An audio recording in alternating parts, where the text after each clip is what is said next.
ಎಲ್ಲರಿಗೂ ನಮಸ್ಕಾರ. ಬೆಳಗು ಕಾರ್ಯಕ್ರಮಕ್ಕೆ ಸ್ವಾಗತ. ಬೆಳಗು ಬೆಳಗಿನಲ್ಲಿ ಬೆಳಕಿದೆ. ಇವತ್ತು ನಾನು ಯಾವ ವಿಚಾರವನ್ನು ಮಾತನಾಡಕ್ಕೆ ಬಂದಿದ್ದೇನೆ ಅಂದರೆ ಸ್ವಾಮಿ ನಿಷ್ಠೆ, ವ್ಯಕ್ತಿನಿಷ್ಠೆ, ದಾಸ್ಯತ್ವ, ಇದ್ರ ಬಗ್ಗೆ ಮಾತನಾಡೋಣ ಅಂತ ಬಂದಿದ್ದೀನಿ.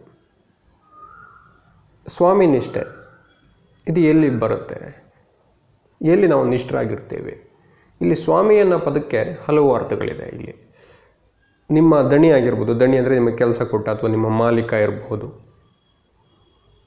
ಅಥವಾ ನೀವು ಅನುಸರಿಸುತ್ತಿರುವ ಗುರುಗಳಿರಬಹುದು, ನಿಮ್ಮನ್ನು ಗೈಡ್ ಮಾಡ್ತಾ ಇರೋರು ಇರಬಹುದು, ಯಾರೇ ಇರ್ಬೋದು. ಈ ರೀತಿಯಾಗಿ ಸ್ವಾಮಿ ನಿಷ್ಠೆ ಅನ್ನೋದು ಎಷ್ಟು ಮುಖ್ಯ, ಮತ್ತು ದಾಸ್ಯಕ್ಕೆ ನಾವು ಎಲ್ಲಿ ಒಳಗಾಗ್ತೀವಿ ಅಂತ. ಆಮೇಲೆ ಈ ಅಭಿಮಾನ ಅನ್ನೋದು ಹೇಗೆ ಪ್ಲೇ ಮಾಡುತ್ತೆ ಅಂತ. ನೀವು ಕೆಲವರಿಂದ ಸಹಾಯ ಪಡೆದಿರ್ತೀರ, ಅಥವಾ ಕೆಲವ್ರ ಜೊತೆ ಕೆಲಸ ಮಾಡ್ತಾ ಇರ್ತೀರ, ನಿಮಗೆ ಮಾಲೀಕರು ಇರ್ತಾರೆ, ಅವ್ರು ಹೇಳಿದ ಕೆಲಸನೆಲ್ಲ ನೀವು ಮಾಡ್ತಾ ಇರ್ತೀರ. ನಿಮ್ಮ ಆಫೀಸಲ್ಲಿ ತಗೊಳ್ಳಿ ಉದಾಹರಣೆಗೆ, ನಿಮ್ಮ ಬಾಸ್ ಇರ್ತಾರೆ, ಅವರು ನಿಮಗೆ ಕೆಲಸಗಳನ್ನ ಅದೇನು ಮಾಡ್ತಾರೆ, ನೀವು ಅದನ್ನು ಮಾಡ್ತಾ ಇರ್ತೀರ, ಅದನ್ನು ನೀವು ಪ್ರಾಮಾಣಿಕವಾಗಿ ಮಾಡ್ತಾ ಇರ್ತೀರ. ಅದು ಸ್ವಾಮಿ ನಿಷ್ಠೆ ಅಂತ ಹೇಳಬಹುದು ಅದಕ್ಕೆ.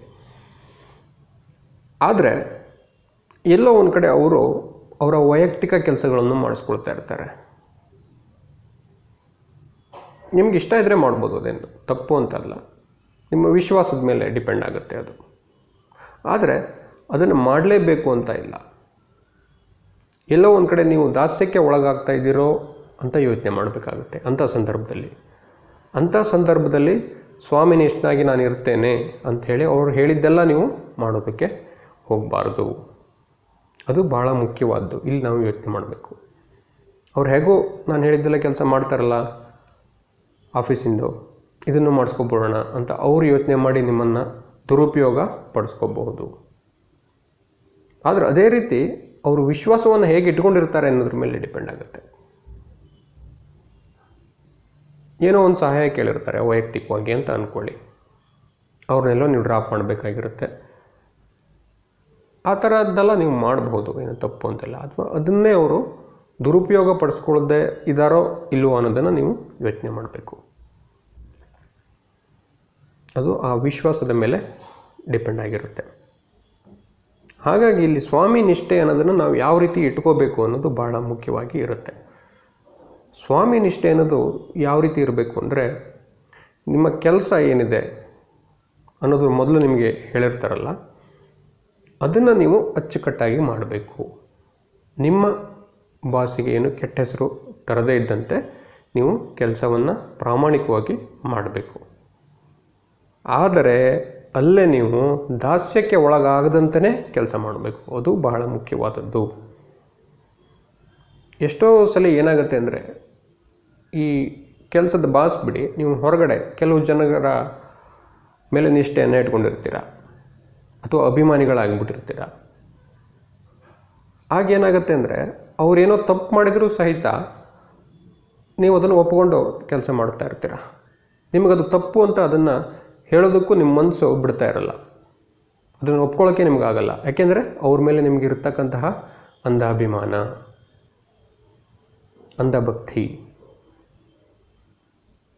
ಇದನ್ನು ನಾವು ಮನಸ್ಸಿನಲ್ಲಿ ಇಟ್ಕೋಬೇಕು. ಯಾವತ್ತೂ ಕೂಡ ಒಬ್ಬ ವ್ಯಕ್ತಿಯ ಮೇಲೆ ಇರತಕ್ಕಂಥ ನಿಷ್ಠೆ ಅಥವಾ ಅಭಿಮಾನ ನಮ್ಮ ವಿಮರ್ಶಕ ಮನಸ್ಥಿತಿಯನ್ನು ಹಾಳು ಮಾಡಬಾರ್ದು. ನೀವು ಯಾವಾಗ ಒಬ್ಬರು ಭಕ್ತರಾಗ್ತಾ ಹೋಗ್ತೀರಿ, ನೀವು ವಿಮರ್ಶಕ ಮನಸ್ಥಿತಿಯನ್ನು ಕಳ್ಕೊಳ್ತಾ ಹೋಗ್ತೀರಿ. ಮನುಷ್ಯ ಅಂದಮೇಲೆ ತಪ್ಪು ಮಾಡೇ ಮಾಡ್ತಾನೆ. ಎಲ್ಲರೂ 100% ಸರಿಯಾಗಿರೋದಕ್ಕಾಗಲ್ಲ. ಹಾಗಾಗಿ ನೀವು ಯಾವುದೇ ಸ್ವಾಮಿಗಳ ಫಾಲೋವರ್ ಆಗಿರ್ಬೋದು, ಯಾವುದೇ ಸಿನಿಮಾ ನಟರ ಫಾಲೋವರ್ ಆಗಿರ್ಬೋದು, ಯಾವುದೋ ರಾಜಕಾರಣಿಗಳ ಫಾಲೋವರ್ಗಳಾಗಿರ್ಬೋದು, ಹೀಗೆ ಹಲವು ವ್ಯಕ್ತಿಗಳ ನೀವು ಅಭಿಮಾನಿಗಳು ಅಂತ ನೀವು ಹೇಳ್ಕೊಳ್ತಾ ಇರ್ತೀರ ಅಂತ ಅಂದ್ಕೊಳ್ಳಿ. ಆ ವ್ಯಕ್ತಿಗಳು, ನೀವು ಯಾರ ಅಭಿಮಾನಿನೋ ಅವರು ಒಂದು ತಪ್ಪು ಹೆಜ್ಜೆಯನ್ನು ಇಟ್ಟರೆ ನಿಮಗದನ್ನು ಒಪ್ಕೊಳ್ಳೋಕೆ ಸಾಧ್ಯ ಆಗ್ತಾ ಇರಲ್ಲ ಒಳಗಡೆಯಿಂದ.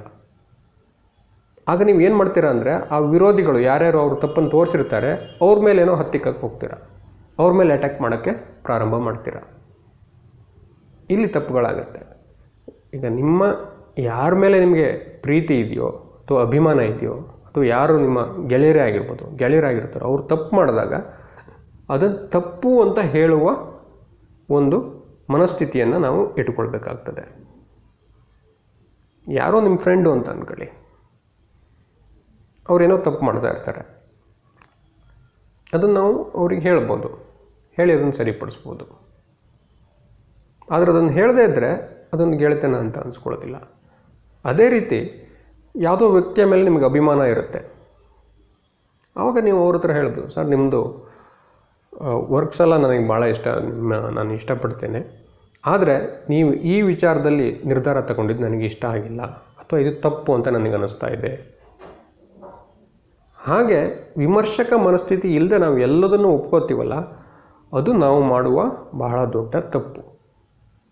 ಯಾವುದು ಸರಿ ಯಾವುದು ತಪ್ಪು ಅನ್ನುವ ವಿಮರ್ಶಕ ಮನಸ್ಥಿತಿ ನಮ್ಮಲ್ಲಿ ಯಾವಾಗಲೂ ಇರಬೇಕಾಗ್ತದೆ. ಅದು ವ್ಯಕ್ತಿ ಕೇಂದ್ರಿತ ಆಗಬಾರ್ದು, ನ್ಯಾಯ ಕೇಂದ್ರಿತ ಆಗಬೇಕು. ಅದು ಭಾಳ ಮುಖ್ಯ ನೋಡಿ. ಯಾವುದೇ ವಿಚಾರ ಆಗಲಿ ವ್ಯಕ್ತಿ ಕೇಂದ್ರಿತ ಆಗಬಾರ್ದು. ಅವ್ರು ಏನು ಮಾಡಿದರೂ ಸರಿ, ಇನ್ನು ನಮಗಾಗದೇ ಇದ್ದವರು ಏನು ತಪ್ಪು ಮಾಡಿದ್ರು ಅದು ತಪ್ಪು, ಏನು ಮಾಡಿದ್ರು ಅದು ತಪ್ಪು. ಎಷ್ಟೋ ಸಲ ನಾವು ನೋಡ್ತಾ ಇರ್ತೇವೆ, ಕೆಲವರು ಹಿಡಿಸ್ತಾರೆ, ಕೆಲವರು ಹಿಡಿಸಲ್ಲ. ಅವ್ರಿಗೆ ಹಿಡಿಸೋರು ಅವ್ರು ಏನು ಮಾಡಿದರೂ ಸರಿ, ಅವ್ರಿಗೆ ಯಾರೋ ಕೆಲವರು ಆಗ್ತಾ ಇರಲ್ಲ, ಅವ್ರು ಏನು ಮಾಡಿದರೂ ಅದು ತಪ್ಪು. ಈ ರೀತಿಯಾದ ಮನಸ್ಥಿತಿಯು ನಮ್ಮಲ್ಲಿದೆ. ಇದು ಸರಿಯಾದ್ದಲ್ಲ. ಆ ಸಂದರ್ಭದಲ್ಲಿ ಆ ವ್ಯಕ್ತಿ ಮಾಡಿದ ಕಾರ್ಯ ಸರಿಯೇ ತಪ್ಪೇ ಅನ್ನೋದನ್ನು ನಾವು ಯೋಚನೆ ಮಾಡಬೇಕು. ಬಿಟ್ಟರೆ ಆ ವ್ಯಕ್ತಿಗೂ ನನಗೂ ಏನು ಸಂಬಂಧ ಅನ್ನೋದಕ್ಕಿಂತ ಹೆಚ್ಚಾಗಿ ಅವನು ಅಲ್ಲಿ ತೆಗೆದುಕೊಂಡ ನಿರ್ಣಯ ಸರಿಯಾಗಿದೆಯೇ ಅಥವಾ ತಪ್ಪಾಗಿದೆಯೇ ಅದನ್ನು ನಾವು ಯೋಚನೆ ಮಾಡಬೇಕು. ಇದು ಹೀಗೆ ಸ್ವಾಮಿನಿಷ್ಠೆ, ಅಭಿಮಾನ, ದಾಸ್ಯತ್ವ. ನಾವು ಹೇಗೆ ದಾಸ್ಯಕ್ಕೆ ಒಳಗಾಗ್ತಾ ಹೋಗ್ತೀವಿ ಸ್ವಾಮಿನಿಷ್ಠೆಯಲ್ಲಿ ಅನ್ನೋದನ್ನು ಮೊದಲು ಹೇಳಿದೆ. ಅಲ್ಲಿ ನಮಗೆ ವ್ಯತ್ಯಾಸ ಗೊತ್ತಿರಬೇಕು. ನಾನು ಸ್ವಾಮಿನಿಷ್ಠನಾಗಿ ನನ್ನ ಕೆಲಸವನ್ನು ಪ್ರಾಮಾಣಿಕವಾಗಿ ಮಾಡ್ತಾ ಇದ್ದೇನೆ ಅಥವಾ ದಾಸ್ಯತ್ವಕ್ಕೆ ಒಳಗಾಗ್ತಾ ಇದ್ದೇನೆ.